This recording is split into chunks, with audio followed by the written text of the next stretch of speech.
Olá, sejam bem-vindos a mais um podcast da Revista Adega. Aqui eu sou Cristian Burgos, editor da revista. Aqui comigo está Eduardo Milan, editor de vinhos da revista, e o nosso chefe de todas as degustações. Desculpem o som aqui, é que eu e o Eduardo a gente só está conseguindo se encontrar online, gravando a partir das salas VIP. Hoje eu estou indo para o Chile. O Eduardo voltou, foi ontem que você voltou da Argentina, Edu? Olá a Ontem. todos, sim, um prazer de novo estar com você, Christian. Sim, foi ontem, eu cheguei ontem às 9 da noite da Argentina. Estou viajando para É, Portugal agora, daqui a 2 dias. e a hora que eu estiver voltando, você tá indo para Portugal. Mas antes disso, você foi para o Uruguai, eu estava em Nova York, e a gente também não se cruzou. Então, estamos numa corrida aí pelo É, mundo do vinho de verdade. Obrigado. Então, desculpe o som, eu que estou na sala VIP, pode acontecer alguma coisa dos anúncios de voo, e se chamarem o meu voo, vou ter que desligar e sair correndo.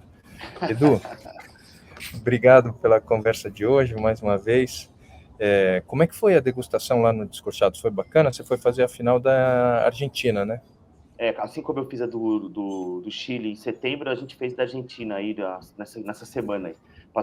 Passei 5 dias aí em Mendoza, Christian. Foi bem bacana.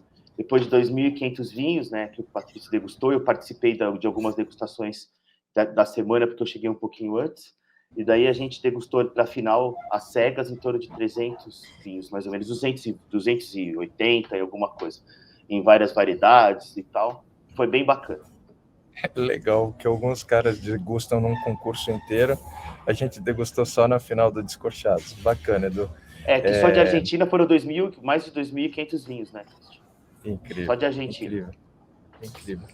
Bom, mas a gente não veio aqui para falar de É isso Argentina. aí. Hoje a gente veio para falar de uma região muito especial de Portugal, que é o Dão, né? Foi a primeira região demarcada de vinhos não fortificados, depois da região demarcada do vinho do Porto, que foi feito pelo Marquês de Pombal. Em 1908 foi demarcada a região do Dão, que eram os vinhos ícones tranquilos de Portugal no início do século XIX. Eu queria que você falasse um pouquinho do Dão. Eu tenho uma paixão muito grande pelo Dão. Para quem está começando no vinho hoje, o Dão é o berço da Touriga Nacional, a uva emblemática de Portugal, e é também o local da Encruzado, uma uva branca espetacular, que deu o que falar na degustação do Guia Adega Vinhos de Portugal desse ano. Edu, conta um pouquinho o que você gosta tanto do Dão. Tá. Então, Cristian, o Dão é uma das regiões, né, mais tradicionais de vinho de Portugal. Só para a gente situar ele primeiramente, ele está um pouquinho abaixo do Douro. E se as pessoas tiverem uma sugestão, é comprar o nosso Adega Guia de Portugal 2022, que lá tem o mapa, lá tem várias coisas detalhadas. E o mais legal que tem várias dicas de viagem separadas por região, e também está falando do Dão com várias dicas da cidade de Viseu e tudo isso que é bem bacana. Eu sugiro as pessoas darem uma olhada, que é bem legal. Então, voltando para a gente se situar, o Dão está abaixo do Douro, está no centro-norte de Portugal, né, Cristian? A gente tem à esquerda, se a gente for, como se a gente estivesse olhando o mapa de frente, a gente tem a Bairrada, né, dando encostado assim no Oceano Atlântico, daí dentro, no interior, tem o Dão, que faz divisa. À esquerda tem a Bairrada. E o Dão ele tem um clima bem continental, porque ele tem 3 serras, né, que são separadas. Uma delas é a Serra da Estrela, outra é a Serra da Nave, e a outra é a Serra do Caramudo. E elas protegem o Dão da influência do Atlântico. Então, o Dão, geralmente, ele tem verões muito assim quentes e secos, né, com bastante amplitude térmica, e também invernos chuvosos e úmidos, e também com amplitude térmica. E se a gente for falar do tipo de solo, os solos são bastante de uma origem, de uma característica arenosa, mas de uma origem bem granítica e xistosa. Lógico que isso eu estou dizendo em termos gerais, né? Porque a gente tem vários pontos que tem uma concentração de granito muito grande, e alguns dos melhores vinhos do Dão vêm dessas parcelas de vinhedos com alta concentração de granito. E se a gente for falar das uvas, se você quiser, você vai me interrompendo aí. Se a gente fosse falar das uvas, a característica do Dão bem legal é que tem pouca incidência de uvas estrangeiras, se a gente fosse falar assim, né? Ele é muito concentrado nas uvas autóctones. e Eu, principalmente a Touriga Nacional, né? eu vou Como te encher tinta. um pouco porque tem as uvas que são uvas também espanholas, né? Como Tinta Sim, sim. Roriz. Não, mas é que daí eles consideram como deles, que daí tem a Tinta Roriz, tem a Jaén, que é a Mencia, e tem todas essas outras, né? E geralmente em cruzado se faz, eles usam em cruzado como a maioria, mas também tem malvasia fina e abical. E eles usam alfrocheiro preto e tem bastantes variedades tintas também. Só para a gente ter uma ideia, Christian, por volta de se eu não me engano, acho que 70%, 80% dos vinhos produzidos no Dão são tintos tranquilos e o restante brancos. E desses 80% tintos, 20% mais ou menos são sempre tem Touriga Nacional no meio. Né? Ao contrário do que as pessoas possam imaginar, a Touriga Nacional é uma uva do Dão, né? Que foi para o Douro, né, Cristian? É isso aí, é isso aí. E em teoria foi para o Brasil. Desculpa, eu vou parar um minuto aqui. Sim, em teoria, em verdade, ele foi para Portugal inteiro, né? Muitas regiões tentaram usar o Touriga Nacional, quando o Touriga Nacional, bom, eles já tentaram antes, mas quando a Touriga Nacional foi escolhida como a uva flagship de Portugal, acho que faz uns 10 a 15 anos atrás, houve a tentação de levar a Touriga Nacional para muitos lugares. E ela se desenvolveu de maneira muito diversa, é uma uva muito versátil, né? Então ela se desenvolve em vários terroirs, inclusive fora de Portugal, né? A gente vê Touriga Nacional tendo sucesso até na Austrália, mas o berço da Touriga Nacional é o Dão, e conduz a vinhos muito, muito elegantes com capacidade de longevidade. Você consegue me dizer por que você acha que isso acontece? Você disse com a Touriga Nacional ou é um Sim, conjunto dos fatores Touriga. do vinho do Dão? Eu acho que tem a ver que a uva se encaixou bem com o lugar, né? A Touriga Nacional no Dão, ela dá vinhos que tem o conjunto de acidez e estrutura que possibilitam o envelhecimento, né, Cristian? E, e isso junto com boa estrutura, né? É uma Sim. estrutura elegante, mas tem muita estrutura. E os vinhos envelhecem lindamente, né? Você ganhou uma vez um sorteio que a gente fez quase que foi um bolão que a gente fez entre degustadores. Você foi do Dão que saíram os vinhos mais antigos ali que deveriam estar na sua adega até hoje esperando a gente para degustar junto, ou foi de outro Não, já lugar? estou na adega. Eu ganhei uma garrafa de uma Magnum 1966, tinto. Essa tá na Muito adega. bom. Mas Eu nessa tô, vez a eu gente tô degustou esperando a vinhos. data. Tô esperando a data para a gente degustar essa garrafa. Foi uma degustação realmente especial, né? De vinhos muito antigos do Dão. E aí sobraram 2 garrafas, acho que a gente sorteou entre os presentes. Uma das garrafas ficou com você, a outra ficou com o Didu, se eu não me engano. Foram 3 garrafas. Uma ficou com o Didu, outra ficou com o Walter e uma ficou comigo no sorteio. A do Didu tinha uma 85, eu acho que essa ficou com o Didu, e alguma de 70, que eu não lembro agora com quem que ficou. Que acho que foi com o Walter. Eu não lembro é 78, acho. Mas eu fiquei com a 66, que era a mais antiga. É uma delícia, tá? Eu acho que foi o único que guardei. Eu acho que eles já tomaram a deles, se não me engano. Conhecendo eles, eu também, se tivesse na idade deles, também já tinha tomado. Mas o que eu tô brincando, o que eu tô falando é que os vinhos foi uma degustação muito importante para mim, no sentido de que eu, em teoria, já conhecia toda a capacidade de longevidade dos vinhos do Dão, mas foi uma vertical para mostrar a capacidade de envelhecimento dos vinhos do Dão. Acho que a gente deve ter feito isso há no mínimo 8 anos atrás. Mais tempo. Mais tempo. Foi 2012, Cristian, acho. 10 anos E, atrás. E os vinhos estavam espetaculares naquela época, eu acho que estão melhores hoje. Sim. É que, na verdade, eu não sei, eu acho que a gente degustou, não foi uma, não é que eu estou te corrigindo, mas é porque a gente não degustou de um produtor só, a gente foi um apanhado, eu lembro bem, foi um apanhado de produtores, acho que tinham cerca de 8 vinhos, ou 6 ou 8 vinhos, e tinha de várias safras, tinha de 66, 61, era tudo da década de 60 e de 55, e foi uma aula. E eles fizeram essa mesma degustação. Aqui no Brasil foi feita uma degustação de tintos, em Portugal, se não me engano, foi feita uma de brancos do mesmo jeito. E quem já teve a oportunidade de tomar vinhos brancos do Dão Antigo também, é a mesma coisa. Né? É uma coisa incrível. sempre foram feitos com encruzado, os brancos do Dão sempre tiveram encruzado como uma casta importante? Christian, assim, esse dado, assim, precisamente, eu não sei te dizer se foi sempre assim, mas eu acho que a grande maioria, sim. E a prova disso foi o nosso guia, né? Que a gente degustou. Os vinhos do Dão brancos não foi o melhor vinho do guia, não foi do Dão, mas entre os vinhos brancos melhor classificados, a gente teve 5 vinhos do Dão. Eu digo com nota Entre quantos? 94, entre 11 vinhos de 94 pontos, a gente teve 5 do Dão. É bastante. Incrível, E a gente. metade dos vinhos brancos de Portugal que foram destaque eram da região do Dão.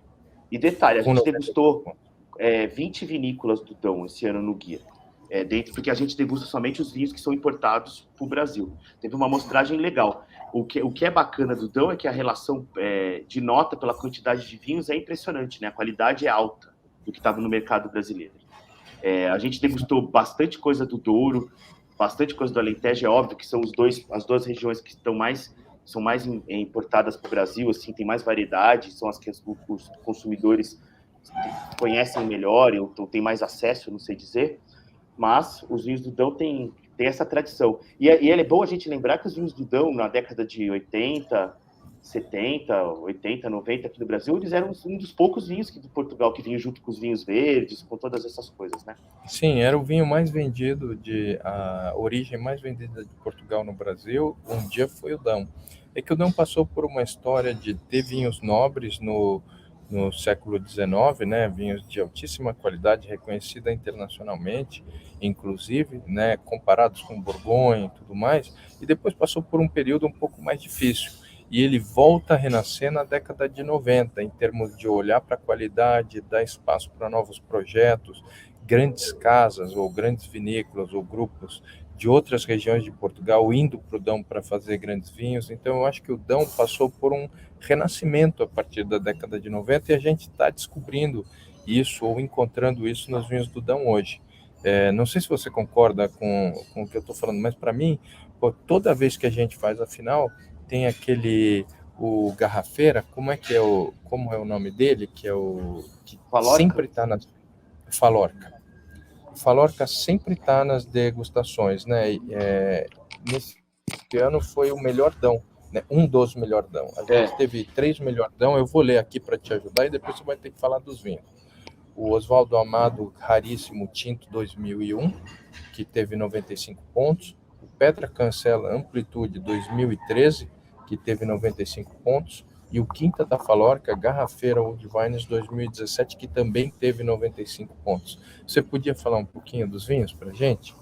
Então, eu vou falar assim das características comuns que fizeram eles estar aí como classificados. Eles têm uma primeira coisa que é impressionante, que eles são vinhos que não são vinhos baratos esses vinhos, mas se você for comparar com a qualidade de outros lugares da Europa, vamos dar uma isolada nos vinhos da Europa, em termos de vinho italianos com essa qualidade semelhante, vinhos franceses ou até mesmo espanhóis de regiões mais conhecidas, geralmente esse vinho custa 1/3 ou metade do preço, né? Os vinhos do Dão ainda custam metade ou 1/3 do preço dos vinhos dessas regiões que eu nomeei agora para você. E a característica que torna eles esses vinhos assim, primeiro são vinhos geralmente muito precisos, né? Esses 3 é o caso disso.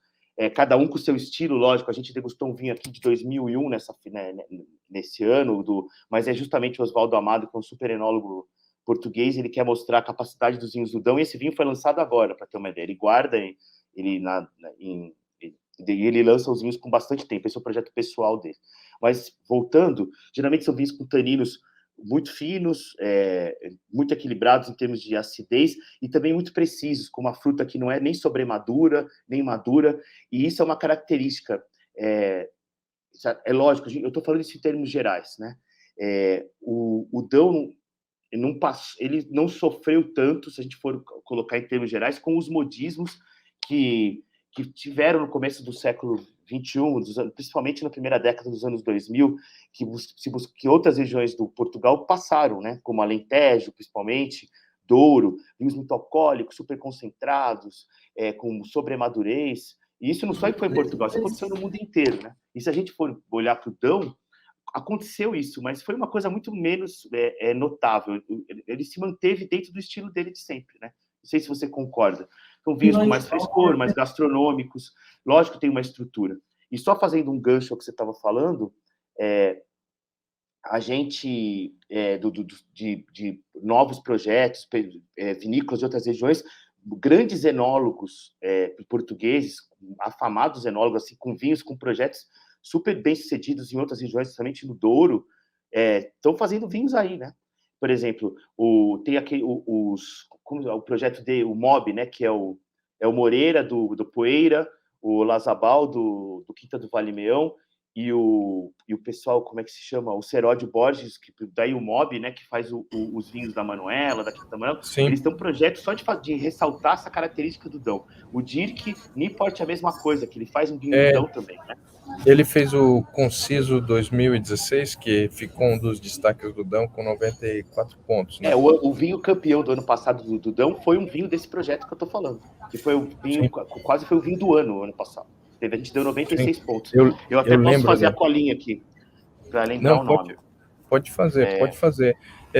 Agora, eu estava olhando aqui, os 3 vinhos que venceram esse ano como o melhor do Dão, todos são lançados com alguma idade, né? O Quinta da Falorca é um 2017. Ele tem aí 5, 6 anos entre o lançamento e chegar a mercado.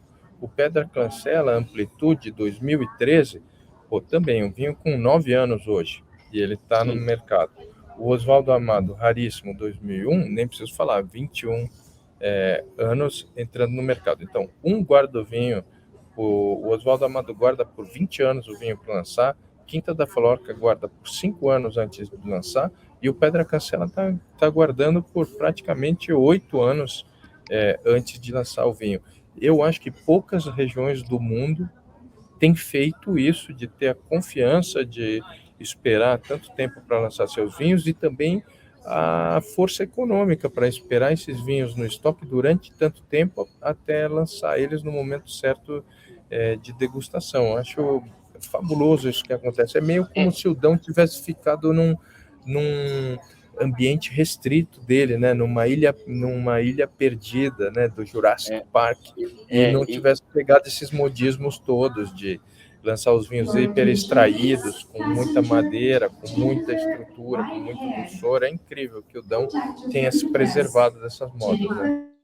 Muito bem notado, Christian. E legal, se a gente for observar os de 94 pontos que está no guia aí, você vai ver que tem, por exemplo, o vinho que ganhou, que tem uma nota super alta branco, Casa de Santar, que a gente provou junto, inclusive, ele é de 2017. Esse é o vinho corrente. O do lado, que é o Casa de Moraes, é um vinho de 2014. Sabe?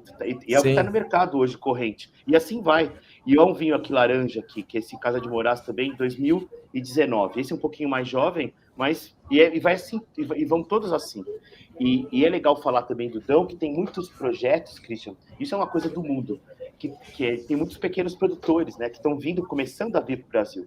Assim, às vezes produtor médio, alguns produtores com menos intervenção. Eu agora, nas viagens que eu fiz para Portugal esse ano, andei provando umas coisas que ainda não chegam ao Brasil, mas espero que cheguem logo, que são muito interessantes. Isso é um movimento que está acontecendo mundialmente, mas no Dão eu provei coisas muito interessantes de pequenos produtores, assim, isso demonstra que o lugar em si está tendo como é que eu posso dizer? Eu não sei se a palavra é renovação, mas está tendo aí uma movimentação no sentido de que as pessoas estão começando a ver, puxa, esse lugar tem muito potencial. Uma confirmação, na verdade, né? E felizmente a gente está tendo a oportunidade de descobrir isso antes de outros países do mundo, né? Porque senão a pressão de preços já seria percebida, assim como é a pressão de preço em outras grandes regiões produtoras do mundo. Eu acho fabuloso o Dão como ainda um ambiente de oportunidade para você encontrar grandes vinhos a preços acessíveis, como você colocou muito bem no início da nossa conversa. E a gente descobre isso junto com os países nórdicos, né? Porque os países nórdicos, eles descobrem em todo lugar. A gente tem a facilidade da nossa língua, da cultura, então a gente tem esse acesso aos vinhos portugueses. Os nórdicos e japoneses, geralmente, eles também descobrem. Daí isso leva para outros lugares. Enquanto isso, a gente vai comprando aqui, enquanto a gente pode. É isso aí. Confesso que eu não tenho uma adega de vinhos do Dão, tão repleta quanto eu deveria. Acontece também que quando eles lançam os vinhos, eles já estão tão bons para tomar que eu acabo comprando e já tomando, né? Degustando com os meus amigos. É sempre legal mostrar o Dão, sobretudo para gente que já gosta de Portugal. Uma pessoa que gosta de Portugal, você pega e você leva um vinho do Dão, a pessoa fala, vamos fazer, eu gosto de vinhos portugueses. Você leva um vinho do Dão, você conquista muita gente. As pessoas falam, nossa, que coisa bacana, que coisa diferente. Aí eu falo, você já foi para lá? Porque tem muita coisa legal para ver no Dão também, né? As vistas todas. Só, sem nem falar do queijo, né? É isso aí. Da Serra da Estrela, que é fenomenal, fenomenal. Você já foi para o Dão também algumas vezes, né, Edu? Sim, eu não fui muitas vezes, mas eu já fui, sim. Sim. E só voltando, legal que você tenha falado dos vinhos da adega e tal. Eu não tenho muitos, justamente pela mesma coisa, mas o que a gente tem feito é porque, pela relação qualidade-preço deles é muito interessante, o que a gente tem feito muito é no nosso clube, né? A gente tem colocado muitos vinhos do Dão em várias categorias, desde as categorias mais básicas, e isso é muito importante falar, porque no guia a gente está falando dos super vinhos, mas a gente, assim, de lembrança de cabeça, tem alguns produtores que vêm para o Brasil, que são, às vezes, cooperativas, que são vinhos bons, que tem um preço abaixo de R$100 e tem uma relação qualidade-preço incrível. Você lembra daquele que você gostou, uma vez você provou aquele Val da Ucha que você gostou? Eu lembro do o Adega de Silgueiros, que tem duas importadoras que trazem produtos diferentes. São sempre vinhos que abaixo de R$100, que muitas vezes saem nas nossas matérias dos vinhos de abaixo de R$100, acima de 90 pontos. E não foi uma vez, é uma constante isso. Então eles acabam entrando. E no clube, mesmo no nosso clube top, já entrou o Falorca, já entraram outros vinhos, Dudão, top, e eu acho isso muito legal, em todos os níveis. Isso que é bacana falar. Eles têm dentro dos níveis de preço, se a gente fosse colocar até R$150, até 300, entre 300 e 500, eles sempre estão entre os bons vinhos que a gente degusta nos milhares de vinhos que a gente degusta por ano. Né? Isso aí tem que deixar bem claro isso. É um excelente ponto, Edu. E fora que, para quem gosta da gastronomia, os vinhos do Dão são super gastronômicos, né? Esse eu acho que é um ponto interessante da gente trazer. Agora, muita gente já conhece a Touriga Nacional pela sua reputação, pela sua qualidade, as características básicas. A gente podia dar uma passadinha sobre as qualidades básicas da Touriga Nacional, sobretudo o que ela desenvolve no Dão, e depois falar um pouco do encruzado, se você aceitar. Tranquilo. Não, e a Touriga Nacional você gosta tanto quanto eu, acho que você gosta mais que eu, mas eu adoro a uva, então eu acho que ela é uma uva super, assim, sedutora, se a gente for colocar na palavra, porque ela é muito aromática, é uma uva também que ela agrada conhecedores e pessoas que estão começando a se interessar mais por vinhos diferentes, saindo um pouquinho do mainstream, se a gente fosse colocar, né? Não sei se você concorda. E fora isso, que ela é uma uva que ela tem muita estrutura, mas ela também ela tem uma certa, não sei se falar elegância eu não falaria, mas ela tem um refinamento, se bem vinificada, ela dá vinhos que geralmente tem bastante profundidade, tem bastante estrutura, tem uma ótima fruta e também geralmente indo para o lado de uma fruta azul, uma fruta, porque a gente às vezes fala fruta negra, as pessoas podem pensar assim, sobre madurez. Não, a gente está falando de fruta negra porque tem as frutas vermelhas, as frutas negras e as frutas azuis, que vão para esse lado, e geralmente umas coisas de violeta, que eu associo bastante. Sim. E é uma uva encantadora, né? Eu tenho esse negócio de associar elegância a aromas florais e minerais. Eu não sei se você... Sim, mas não tem, lógico que pode ser... Nisso, mas por isso que eu uso o termo elegância para descrever os vinhos do Dão. Além do equilíbrio que eles têm, né? Porque eles têm acidez, têm uma estrutura de taninos, muitas vezes, que fica como um coadjuvante dentro do contexto, mas que é muito importante para o vinho. E como a gente pode degustar os vinhos mais antigos do Dão, essa evolução, esse caminho dos taninos é extremamente importante, desses taninos e dessa acidez, né? São extremamente importantes, na minha opinião. Colhido no momento certo, eu digo, nem sobremaduro, nem verde, eles são vinhos geralmente muito fluidos, e que tem uma nitidez de fruta, mesmo passando por madeira e tudo, são vinhos bem... E se distinguem um pouco dos vinhos do Douro, que também tem uma fluidez diferente, se a gente for considerar a uva, que está um pouquinho mais de concentração, porque é um lugar que tem mais sol, é outro tipo de solo e tudo. Então, e, lógico, o Douro também tem vinhos elegantes e tudo, mas muda um pouco o perfil. São vinhos... como é que eu posso dizer? são vinhos mais fluidos, menos concentrados, se a gente fosse colocar assim, e mais verticais, em termos gerais, lógico, sempre falando, Sim, né? sempre falando. Porque o Douro também, hoje em dia, tem vinhos verticais, então, tem muitos, inclusive, mas acontece que são vinhos que têm mais força, e eles são vinhos como se a gente fosse colocar, eles são vinhos mais, como é que eu posso dizer? Eles têm força, mas eles não são vinhos que são musculosos. Eles têm mais tenacidade que musculatura. Eles também têm força, mas eles não têm... como é que se diz? É uma coisa de potência. E são geralmente menos alcoólicos também, por causa do clima e tudo isso.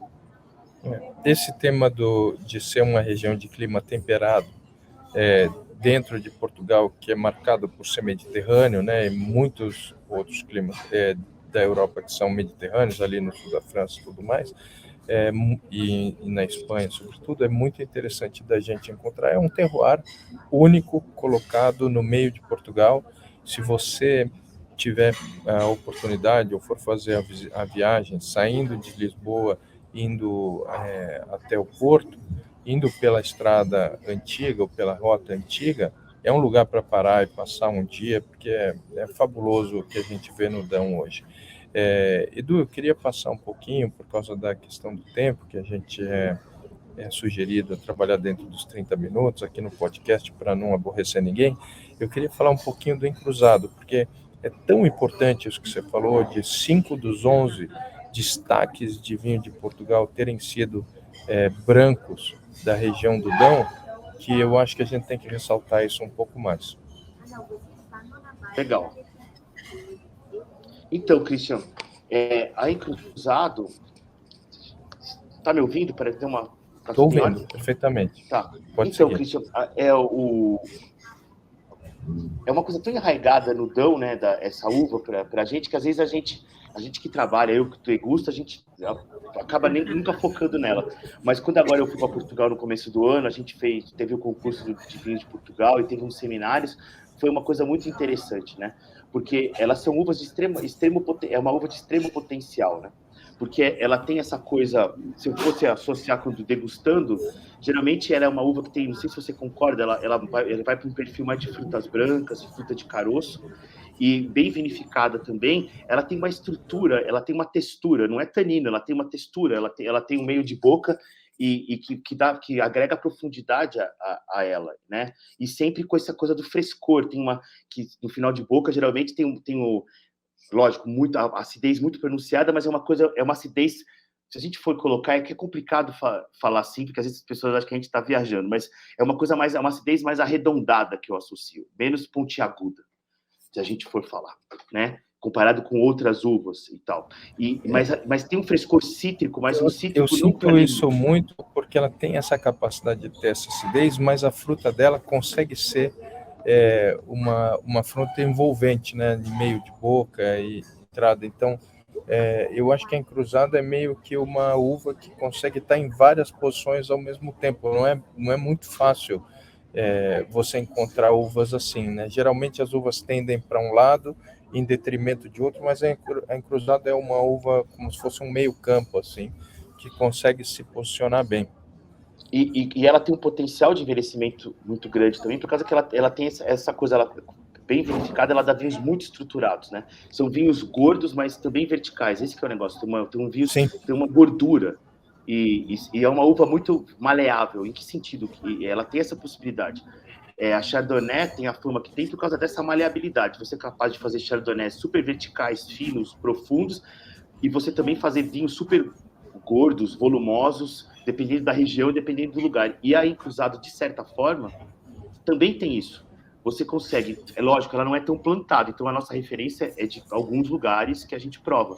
Mas você, dependendo da interpretação do produtor e do lugar que ela esteja, você consegue ter vinhos, geralmente, você pode ter vinhos de vários estilos, assim, vinhos mais gordos, vinhos mais verticais, vinhos mais frescos para serem tomados jovens, mas também vinhos mais longevos. Porque isso a gente percebe muito fazendo a prova quando a gente faz provas para o guia, que a gente pega vinhos brancos, por exemplo, um produtor que tenha 15 vinhos, daí ele tem vinhos de vários níveis. Daí quando você pega um encruzado do vinho de entrada, que às vezes R$100 e poucos, ele é um vinho super bacana dentro da proposta dele, só que é um vinho muito mais fluido e tal. Daí você pega o super vinho branco do do produtor. Um exemplo disso, Christian, que eu venho na minha cabeça imediatamente, é os vinhos do Carlos Lucas, né, da vinha da Magnum, lá, que são o Ribeiro Santo. Ele tem os vinhos dele, que às vezes tem cruzados os de entrada, que não é nada simples, mas são mais frescos e tal. E daí ele tem aquele Vinha da Neve, que é um solo granítico, um lugar especial, um vinho pequenininho, que são vinhos super estruturados, super untuosos, e que você pode guardar eternamente. Ele usa madeira, fermentado em madeira e tudo, e são vinhos super bacanas. É um dos que eu mais gosto, assim, de cabeça, que eu lembro sempre que a gente degusta, e são sempre fantásticos. Muito bom, Edu. Ó, eu queria te agradecer aí por essa conversa hoje sobre os vinhos do Dão. A gente começou tergiversando um pouco sobre as nossas viagens, mas a estrela da conversa hoje mesmo era o Dão, Touriga Nacional, o Encruzado, um clima maravilhoso que eles têm. Se você já viaja pelas taças de vinho por Portugal, o Dão é uma parada obrigatória, sugiro muito que vocês experimentem. Só fazendo um adendo, rapidinho, Cristian, porque a gente estava falando de envelhecimento, eu estava olhando aqui, colando aqui do guia, e a mesma coisa com os brancos. Dos destaques do Dão brancos, a gente tem vinhos de 2011. Fala quais são os vinhos, pode falar. O raríssimo do Oswaldo Amado, que ele lançou no ano passado, no ano 2020 e 2011. E daí a gente também provou um da Lusovini, da Pedra Cancela, 2014. Entendeu? E daí a gente teve o Passo dos Cunhas, né? O Contador, que foi lançado em 2015. E são todos vinhos feitos com base em cruzado. Não tocou, mas que sempre é uma surpresa no guia, é o Opta, né? Nesse caso, no guia, um dos destaques foi o Grande Reserva 2016, é um tinto, mas também é um daqueles vinhos que vai muito ao clube por essa questão da relação de custo-benefício, né? Não, a relação preço-qualidade desse vinho, desse produtor é incrível. Esse é o vinho top dele, mas ele é o motor deles, eles têm um encruzado que custam R$130, que já foi para o clube, inclusive, e tal, é muito bacana. Entendeu? Legal, eles aqui eu começam estava a R$60 e vai até 300, 400. É muito legal. E aqui tem um que eu estou vendo da Zahil, né, que é da Sograp, que é o Quinta do Carvalhais Branco Especial, engarrafamento 2021.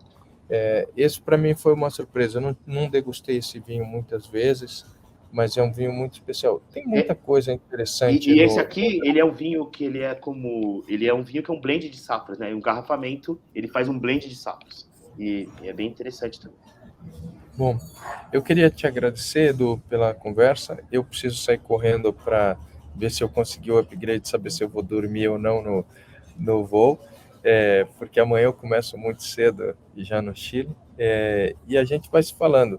Desejo a você, a gente não vai se ver novamente, porque no dia que eu estiver voltando, você está indo para Portugal no dia seguinte, a hora que você chegar, você já embarca para o sul para fazer a degustação do Descorchado do Brasil, né? Então, provavelmente a gente vai se ver só na volta disso, quem sabe ali pelo dia 15 de dezembro. Um super abraço a você, Edu. Obrigado a vocês que ficaram conosco aqui nessa conversa de hoje. De novo, desculpa pela condição de som que não está a ideal, sendo interrompido. Vocês sabem, todo mundo que está atrasado nos voos e tudo mais está recebendo chamados aqui na sala VIP. Mas obrigado a todos. Muito sucesso a todos. A gente aproveita que estamos aqui chegando perto das celebrações de final de ano para desejar um grande ano para todo mundo e boas festas para todo mundo. Obrigado, Cristian, mais uma vez. Obrigado a todos. Até mais. Até.